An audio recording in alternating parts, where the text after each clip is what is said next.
ನೋಡ್ತಾ ಇದ್ದೀರಾ CBT Kannada TV.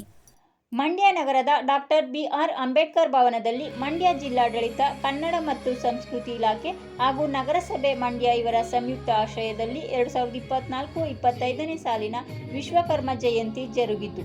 ಕಾರ್ಯಕ್ರಮವನ್ನು ಮಂಡ್ಯ ವಿಧಾನಸಭಾ ಕ್ಷೇತ್ರದ ಶಾಸಕರಾದ P. ರವಿಕುಮಾರ್ ಗಣಿಗಾರ್ ಅವರು ದೀಪ ಬೆಳಗುವ ಮೂಲಕ ಉದ್ಘಾಟಿಸಿದರು.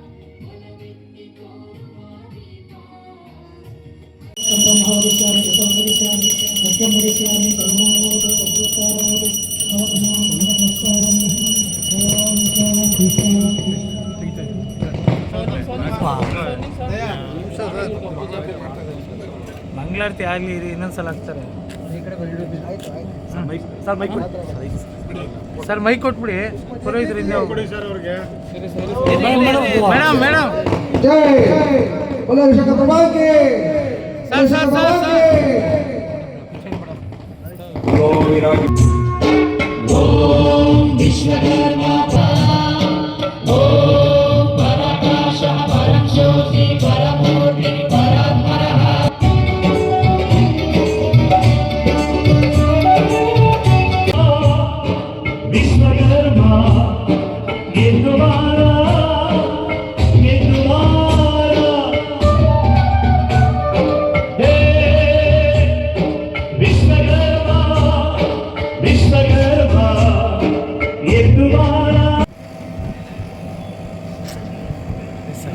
ನಡ್ಕೊಂಡು ಬರ್ತಾ ಇದೀವಿ.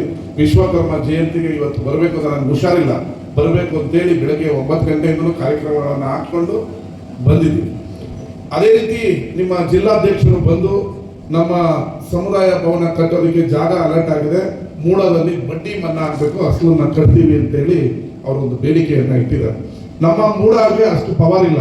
ಇಲ್ಲಿ ನಾವು 10 ನಾನೇ ಉದಾರ 20 ಕಂತನ್ನ ಕಟ್ಟಿಸ್ಕೊಳ್ಳಿ ಅಂತೇಳಿ ನಮ್ಮ ಮೂಡ ಕಮಿಷನರ್ ಹೇಳಿದ್ವಿ.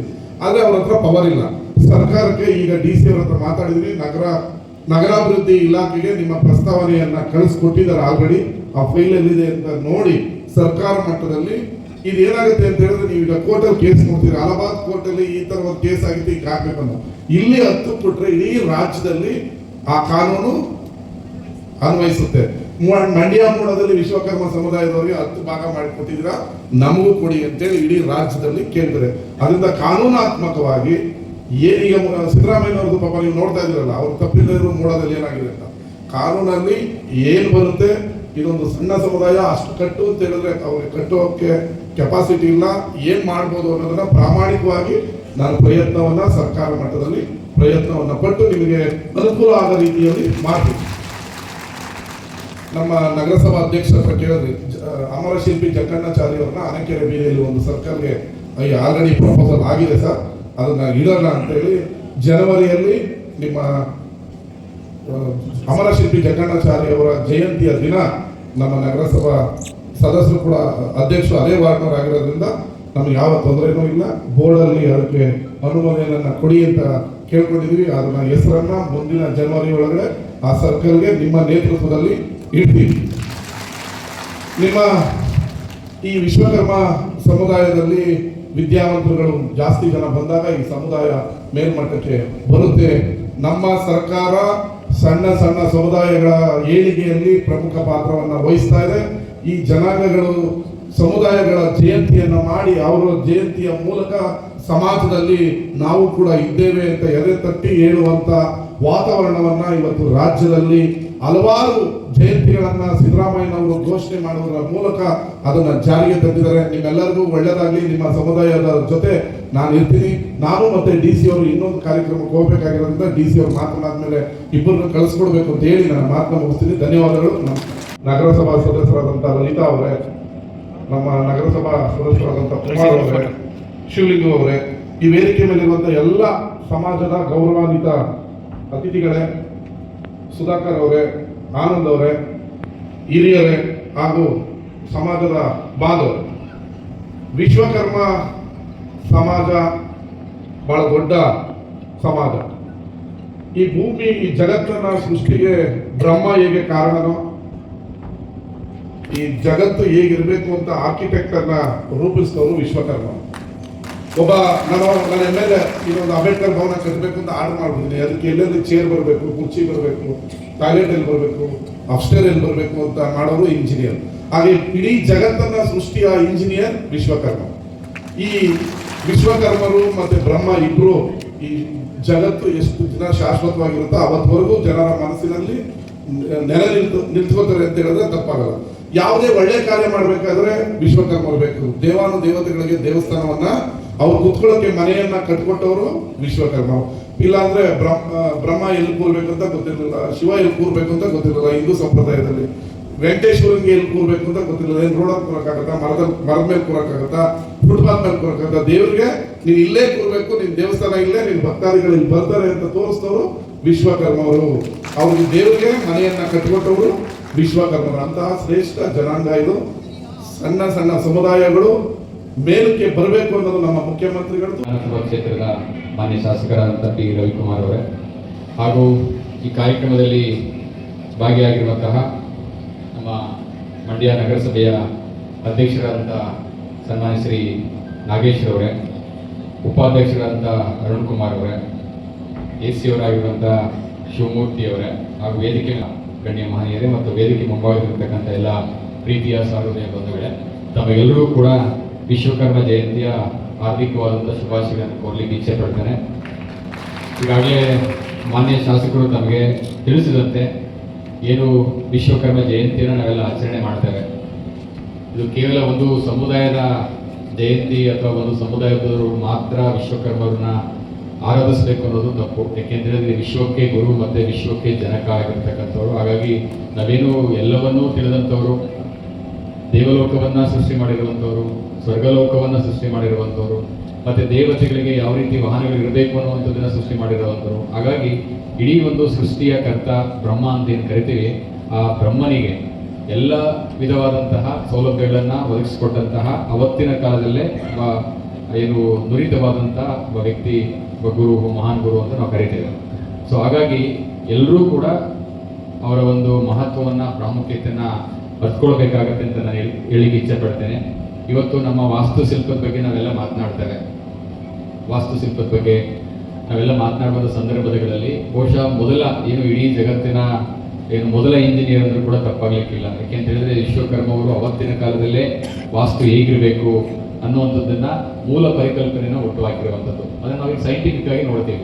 ಈಗ ನಮ್ಮಲ್ಲಿರುವಂಥ ಏನೀಗ ಆಧುನಿಕ ಜಗತ್ತಿನಲ್ಲಿರುವಂಥ ಏನು ವಾಸ್ತುಶಿಲ್ಪಿಗಳು ಏನು ಬರ್ತಾರೆ ಅವರೆಲ್ಲರೂ ಕೂಡ ಸೈಂಟಿಫಿಕ್ ಆ್ಯಂಗಲ್ ನೋಡ್ತಾರೆ. ಸೊ ಅವತ್ತಿನ ಕಾಲದಲ್ಲೇ ಒಬ್ಬ ಇಂಜಿನಿಯರ್ ಮಾಡುವಂಥ ಕೆಲಸ, ಅವತ್ತಿನ ಕಾಲದ ಇಂಜಿನಿಯರ್ ಆಗಿ ಯಾವ ರೀತಿ ವಾಸ್ತು ಇರಬೇಕು ಅನ್ನೋದ್ರ ಬಗ್ಗೆ, ಕಲೆ ಯಾವ ರೀತಿ ಇರಬೇಕು ಅನ್ನೋದ್ರ ಬಗ್ಗೆ, ಎಲ್ಲದರ ಬಗ್ಗೆ ಅವರು ಒಂದು ಮಹತ್ತರವಾದಂಥ ಒಂದು ಸಾಧನೆಯನ್ನು, ಕೊಡುಗೆಯನ್ನು ಕೊಟ್ಟಿದ್ದಾರೆ. ಹಾಗಾಗಿ ನಾವೆಲ್ಲರೂ ಅದನ್ನ ಅರ್ಥಕೊಳ್ಬೇಕು ಮತ್ತು ಅವ್ರನ್ನ ಪ್ರತಿಯೊಬ್ಬರು ಕೂಡ ಆರಾಧಿಸಬೇಕು ಅನ್ನೋದು ನನ್ನ ಮೊದಲ ಮಾತು. ಎರಡನೇದಾಗಿ ಏನು ವಿಶ್ವಕರ್ಮ ಜನಾಂಗ ಏನಿದೆ ಅದ್ರ ಬಗ್ಗೆ ಎರಡು ಮಾತುಗಳನ್ನು ಹೇಳಲಿಕ್ಕೆ ಇಚ್ಛೆ ಪಡ್ತೇನೆ. ನಮಗೆಲ್ಲ ತಿಳಿದಂತೆ ಈಗ PM ವಿಶ್ವಕರ್ಮ ಯೋಜನೆ ಅಂತ ಇದೆ. ಬಹಳ ಒಳ್ಳೆಯ ಯೋಜನೆ. ಆ ಯೋಜನೆಯಲ್ಲಿ ಬಹಳ ಮುಖ್ಯವಾಗಿ ಕರಕುಶಲ ಏನು ಕೌಶಲ್ಯವನ್ನು ಹೊಂದಿರುವಂತಹ ಶಿಲ್ಪಿಗಳಾಗಿರ್ಬೋದು, ಬಡಗಿಗಳಾಗಿರ್ಬೋದು, ಕಮ್ಮಾರರಾಗಿರ್ಬೋದು, ಯಾವುದೇ ರೀತಿಯ ಸುಮಾರು 16ಕ್ಕೂ ಹೆಚ್ಚು ಏನು ಕೌಶಲ್ಯ ಹೊಂದಿರತಕ್ಕಂಥ ವೃತ್ತಿಪರ ಹೊಂದಿರುವಂಥ ವ್ಯಕ್ತಿಗಳಿದ್ದಾರೆ. ಆ ವ್ಯಕ್ತಿಗಳಿಗೆ ನೋಂದಣಿಯನ್ನು ಮಾಡಿಕೊಂಡ್ರೆ ಅವರಿಗೆ ವಿಶೇಷವಾಗಿ ಇನ್ನೂ ಕೂಡ ಅವರ ಪ್ರತಿಭೆಯನ್ನು, ಕೌಶಲ್ಯವನ್ನು ಹೆಚ್ಚು ಮಾಡುವಂಥ ನಿಟ್ಟಿನಲ್ಲಿ ಸೂಕ್ತವಾದಂಥ ತರಬೇತಿಯನ್ನು ಕೊಡಲಾಗುತ್ತೆ ಒಂದು. ಎರಡನೇದಾಗಿ ಅವರಿಗೆ 2% ಬಡ್ಡಿ ರಹಿತ, 2% ಒಂದು ಇಂಟ್ರೆಸ್ಟ್ನಲ್ಲಿ ಸಾಲವನ್ನು ಕೊಡಿಸಲಾಗ್ತದೆ. ಮತ್ತು ಸುಮಾರು 15ರಿಂದ 20 ದಿನ ಅವರಿಗೆ ಉಚಿತವಾದಂಥ ತರಬೇತಿಯನ್ನು ಕೊಡಲಾಗ್ತದೆ. ಸರಿಸುಮಾರು ನಮ್ಮ ಜಿಲ್ಲೆಯಲ್ಲಿ 80,000ಕ್ಕೂ ಹೆಚ್ಚು ಅರ್ಜಿಗಳು ಬಂದಿದೆ ಇದರ PM ವಿಶ್ವಕರ್ಮ ಯೋಜನೆಯಲ್ಲಿ. ಸೊ ಅದರ ಸದುಪಯೋಗವನ್ನು ತಾವೆಲ್ಲ ಪಡ್ಕೊಳ್ಬೇಕು ಅಂತ ನಾನು ಹೇಳಲಿಕ್ಕೆ ಇಚ್ಛೆ ಪಡ್ತೇನೆ. ಮೂರನೇದಾಗಿ ವಿಶ್ವಕರ್ಮ ಜನಾಂಗದಲ್ಲಿರ್ತಕ್ಕಂಥ ಏನು ಕೌಶಲ್ಯವನ್ನು, ಪ್ರತಿಭೆಯನ್ನು ನೋಡಿದಾಗ ಒಂಥರ ಏನೋ ವಿಸ್ಮಯ ಆಗ್ತದೆ. ಯಾಕೆಂತ ಹೇಳಿದ್ರೆ ಅಂಥ ಒಂದು ಕಲೆ, ಅಂಥ ಒಂದು ಪ್ರತಿಭೆ ಬೇರೆ ಎಲ್ಲೂ ಕೂಡ ನಾವು ನೋಡ್ಲಿಕ್ಕೆ ಆಗೋದಿಲ್ಲ. ಯಾವುದೋ ಒಂದು ಕಲ್ಲನ್ನು ಮೂರ್ತಿಯನ್ನಾಗಿ ಕೆತ್ತಿ ದೇವರನ್ನ ಪೂಜೆ ಮಾಡುವಂಥ ಸ್ಥಿತಿಗೆ ತಗೊಂಡು ಹೋಗುವಂಥ ಒಂದು ಕಲೆ ಇದೆಯಲ್ಲ, ಅದು ದೈವದತ್ತವಾಗಿ ಬಂದಿರುವಂಥ ಕಲೆ. ಈಗ ನಾನು ಒಂದು ಕಲ್ಲು ತಗೊಂಡು ಮೂರ್ತಿ ಮಾಡ್ತೀನಿ, ಕೆತ್ತೀನಿ, ನನ್ನ ಕೈಲಿ ಆಗೋದಿಲ್ಲ. ಅದಕ್ಕೆ ದೈವದತ್ತವಾಗಿ ಬಂದಿರುವಂಥ ಪ್ರತಿಭೆಯಿಂದ ಮಾತ್ರ ಸಾಧ್ಯ. ಮತ್ತು ಎರಡನೇದಾಗಿ ನಾನು ಗಮನಿಸಿದ ಇನ್ನೊಂದು ಏನಂತ ಹೇಳಿದರೆ, ವಿಶ್ವಕರ್ಮ ಒಂದು ಇದರಲ್ಲಿ ನಾವು ನೋಡ್ಬೇಕಾಅಂತ ಹೇಳಿದ್ರೆ 3 ಅಂಶಗಳನ್ನು ಗುರುತು ಮಾಡಬಹುದು. ಒಂದು ಸೃಜನಶೀಲತೆ ಅಂತ ಹೇಳಿದ್ರೆ ಇನೋವೇಟಿವ್ ಏನಾದರೂ ಮಾಡಬೇಕು ಅನ್ನುವಂಥ ಛಲ. ಅವ್ರು ಹೇಳಿದ್ರು ಮಾಘ ಮಾಸದಲ್ಲಿ ಅವರ ಆಚರಣೆ ಬರುತ್ತೆ. ಆ ಸಮಯದಲ್ಲಿ ಉತ್ಸವವನ್ನು ಮಾಡೋಣ ಅಂತ ಆದೇಶ ಕೊಟ್ಟರು. ಹಾಗಾಗಿ ಈ ದಿನ ನಾವು ಪರಿಪಾಲನೆ ಮಾಡ್ತಾ ಇರ್ತಕ್ಕಂಥದ್ದು ದೇವಶಿಲ್ಪಿ ವಿಶ್ವಕರ್ಮರ ಜಯಂತ್ಯೋತ್ಸವ. ಈ ಜಯಂತ್ಯೋತ್ಸವಕ್ಕೆ ನಮ್ಮ ನೆಚ್ಚಿನ ಶಾಸಕರು ರವಿಕುಮಾರ್ ಗಣಗಾರ್ ಅವರಲ್ಲಿ ಒಂದು ಗುಣವನ್ನು ನಾನು ಕಂಡೆ. ಆ ಗುಣವನ್ನು ಎಸ್ ಡಿ ಜಯರಾಮಲ್ಲಿ ಕಂಡಿದ್ದೆ. ನಾವೊಮ್ಮೆ ಅವರ ಕಚೇರಿಗೆ ಹೋದಾಗ ಒಬ್ಬರನ್ನ ಕರೆದು, ಏನಪ್ಪ ನಿನ್ನ ಮನೆಗೆ ನೀನು ದುಡ್ಡು ಸುಮ್ಗಿರ್ತೀಯಾ, ಕಂಟ್ರಾಕ್ಟ್ರಿಗೆ ಹೇಳಿದ ಮಾತು, ನಿನ್ನ ಬ್ಲ್ಯಾಕ್ ಲಿಸ್ಟ್ ಸೇರಿಸ್ತೀನಿ ಅಂತ ಅವ್ರಿಗೆ ಖಡಕ್ ವಾರ್ನ್ ಕೊಟ್ಟರು. ಅದನ್ನು ಕಂಡು ಹೀಗಿರಬೇಕು ಶಾಸಕರು ಅಂದರೆ ಯುವಕರು ಅಂತ ಖುಷಿಪಟ್ಟೆ ಆವತ್ತು. ಹಾಗೆ ಈ ದಿನ ಎಲ್ಲ ಇರ್ತಕ್ಕಂಥ ಅಧ್ಯಕ್ಷರು, ಉಪಾಧ್ಯಕ್ಷರು, ಶಾಸಕರು ಎಲ್ಲ ಯುವಕರು. ಈ ಯುವಕರು ಮುಂದಾಳತನದಲ್ಲಿ ಈ ನಗರಸಭೆ ನಗರ ಅತ್ಯುನ್ನತ ಮಟ್ಟಕ್ಕೆ ಇಡಬೇಕು, ಹೊಸ ಮಾದರಿಯ ನಗರವನ್ನು ಮಾಡಬೇಕು ಅಂತ ಆಶಿಸ್ತೇನೆ. ಹಾಗೆಯೇ ಈ ಕಾರ್ಯಕ್ರಮಕ್ಕೆ ಆಗಿರ್ತಕ್ಕಂಥ ಜಿಲ್ಲಾಧಿಕಾರಿಗಳು ಯಾವ ಕಾರ್ಯಕ್ರಮಕ್ಕೂ ಬರ್ತಿರಲೇ ಇಲ್ಲ. ಈಗಂತೂ ನಮ್ಮ ಪುಣ್ಯ, ಅದರಲ್ಲಿ ADC ಅವರು ಮತ್ತು ಜಿಲ್ಲಾಧಿಕಾರಿಗಳು ಇವರಿಬ್ಬರು ಬಂದ ಜೋಡಿಗಳು. ಯಾಕೆಂದ್ರೆ ನಾನು ಸರ್ಕಾರಿ ನೌಕರ ಸಂಘದಲ್ಲಿ 30 ವರ್ಷ ಇದ್ದೆ, ಇಂಥ ಜೋಡಿಯನ್ನು ನಾನು ನೋಡಿರಲೇ ಇಲ್ಲ. ಹಾಗಾಗಿ ಎಲ್ಲರಿಗೂ ನಗರಸಭಾಧ್ಯಕ್ಷರಿಗೆ ಎಲ್ಲರಿಗೂ ಮತ್ತೊಮ್ಮೆ ಪ್ರತಿಯೊಬ್ಬರಿಗೂ ಸ್ವಾಗತ ಕೋರ್ತಾ ಒಂದೆರಡು ಮಾತನ್ನು ಹೇಳ್ತೇನೆ.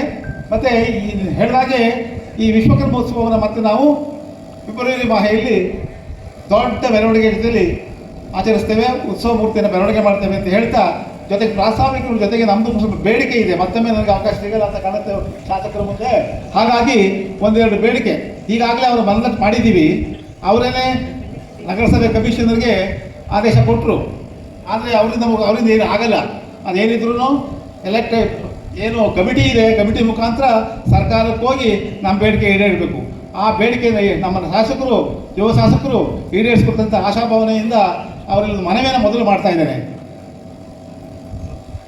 ಸನ್ಮಾನ ರವಿಕುಮಾರ್ ಗೌಡರು, ಜನಪ್ರಿಯ ಶಾಸಕರು, ಮಂಡ್ಯ ವಿಧಾನಸಭಾ ಕ್ಷೇತ್ರ ಮಂಡ್ಯ. ಬಂಧುಗಳೇ, ನಮ್ಮ ಸಮಾಜಕ್ಕೆ ಬಹಳ ಹಿಂದಿನ ಬೇಡಿಕೆ ಸುಮಾರು 13ನೇ ಇಸ್ವಿಯಲ್ಲಿ 2013ನೇ ಇಸ್ವಿಯಲ್ಲಿ ಸಿದ್ದರಾಮಯ್ಯನವರು ಅವರು ಮುಖ್ಯಮಂತ್ರಿಗಳಾಗಿದ್ದಾಗ ಅವರನ್ನು ಭೇಟಿ ಮಾಡಿದ್ದು, ಇದಕ್ಕೋಸ್ಕರ ಬೇಡಿಕೆ ಇಟ್ಟಿದ್ದು. ಆ ಬೇಡಿಕೆ ಈಡೇರಿದ್ದರೂ ಕೂಡ ಅದು ದೊಡ್ಡ ನಿವೇಶನ ನಮಗೆ ಮಂಜೂರಾಗಿದೆ ಸಮಾಜಕ್ಕೆ. ಈ ಸಮಾಜಕ್ಕೆ ಮಂಜೂರಾಗಿರ್ತಕ್ಕಂಥ ನಿವೇಶನದ ಬೆಲೆ ಬಹಳ ದೊಡ್ಡದು. ಅವರಿಗೆ ಗೊತ್ತು, ಅವರೇ ಹೇಳಿದ್ರು, ಶಾಸಕರು ಹೇಳಿದ್ರೊಮ್ಮೆ, ಆ ಚಿಕ್ಕ ಸಮುದಾಯ ಎಲ್ಲರಿಗೆ ದುಡ್ಡನ್ನು ಒಟ್ಟಿಗೆ ಕೊಡ್ತಾರೆ, ಸ್ವಲ್ಪ ಕಟ್ಟುಗಳು ವ್ಯವಸ್ಥೆ ಮಾಡಿರಿ ಅಂತ ಹೇಳಿದ್ರು. ಆ ವ್ಯವಸ್ಥೆ ಈ ಮೂಡಾದಲ್ಲಿ ಆಗಲ್ಲ. ಇದೇನಿದ್ರು ಸರ್ಕಾರಕ್ಕೆ ಹೋಗಬೇಕು, ಅವ್ರ ಮುಖಾಂತರ ಸರ್ಕಾರಕ್ಕೆ ಹೋಗಿ ನಮ್ಮ ಬೇಡಿಕೆ ಈಡೇರಿಸಬೇಕು. ಯಾಕಂದರೆ 1,30,00,000 ಆದ ನಿವೇಶನದ ಬೆಲೆ. ಈಗ ನಾವಾಗಲೇ ಕಷ್ಟಪಟ್ಟು 40 ಲಕ್ಷ ಕಟ್ಬಿಟ್ಟಿದ್ದೀವಿ. ಅಲ್ಲಿ ಒಂದಿಗೆ ವಸೂಲು ಮಾಡಿ 40 ಲಕ್ಷನ ಕಟ್ಬಿಟ್ಟಿದ್ದೀವಿ. ಉಳಿದಂಥ ಹಣವನ್ನು 10 ಭಾಗ ಮಾಡಿ ಸ್ವಲ್ಪ ಕಟ್ಟೋದಕ್ಕೆ ಅವಕಾಶ ಮಾಡಿಕೊಡಿ. ಈ ಅವಕಾಶ ಇಲ್ಲಿ ಸಾಧ್ಯ ಇಲ್ಲ. ಅವರಿಗೆ ಏನಿದ್ರು ಅವ್ರೇನಾದ್ರು ರೂಲ್ಸ್ ಮೇಲೆ ಹೋಗ್ತಾರೆ. ಸರ್ಕಾರದಲ್ಲೇ ಈ ಕೆಲಸ ಆಗಬೇಕು ಅಂತ ಬೇಡಿಕೆ ಇಟ್ಟಿದ್ದೀವಿ. ಹಾಗಾಗಿ ಮತ್ತೆ ಸಿದ್ದರಾಮಯ್ಯನವರು ಮುಖ್ಯಮಂತ್ರಿಗಳಾಗಿದ್ದಾಗ ನಾನು ಭೇಟಿ ಮಾಡಿದಾಗ, ನಾವೆಲ್ಲ ಸಮಾಜದ ಮುಖಂಡರು ಭೇಟಿ ಮಾಡಿದಾಗ, ಅವರು ಆಂಜನೇಯ ಒಂದು ಸಮಾಜ ಕಲ್ಯಾಣ ಇಲಾಖೆ ಮಂತ್ರಿಗಳಾಗಿದ್ದರು. ಆಗ ಹೇಳಿದ್ರು, ಕೇಳು ಏನು ಬೇಡಿಕೆ ಇಟ್ಟಾಗ, ಕಟ್ರಪ್ಪ ಸಮುದಾಯ ಭವನ 1 ಕೋಟಿ ಕೊಡ್ತೀನಿ, ಸಾಲದಲ್ಲಿ ಇನ್ನೂ 50 ಲಕ್ಷ ಕೊಡ್ತೀನಿ ಅಂದರು. ಆ ಸಮಯದಲ್ಲಿ ನಮ್ಮ ಹತ್ರ ನಿವೇಶನವೇ ಇಲ್ಲ. ಈಗ ನಿವೇಶನವನ್ನು ಕಷ್ಟಪಟ್ಟು ಸ್ಯಾಂಕ್ಷನ್ ಮಾಡಿಸ್ಕೊಂಡಾಗಿದೆ. ಈ ನಿವೇಶನಕ್ಕೆ ನಮ್ಮ ಶಾಸಕರು ಸಂಪೂರ್ಣವಾದ ಸಹಕಾರವನ್ನು ನೀಡಬೇಕು ಅಂತ ಪ್ರಾರ್ಥನೆ ಮಾಡ್ತಾ ಅವರಲ್ಲಿ ಒಂದು ಮನವಿ ಪತ್ರವನ್ನು ಸಲ್ಲಿಸ್ತಾ ಇದ್ದೀನಿ. ಮಂಡ್ಯ ಜಿಲ್ಲಾ ವಿಶ್ವಕರ್ಮ ಸಮಾಜಕ್ಕೆ ಅನೇಕ ವರ್ಷಗಳ ಬೇಡಿಕೆಯಿಂದ ಮಂಡ್ಯ ನಗರದ ವಿವೇಕ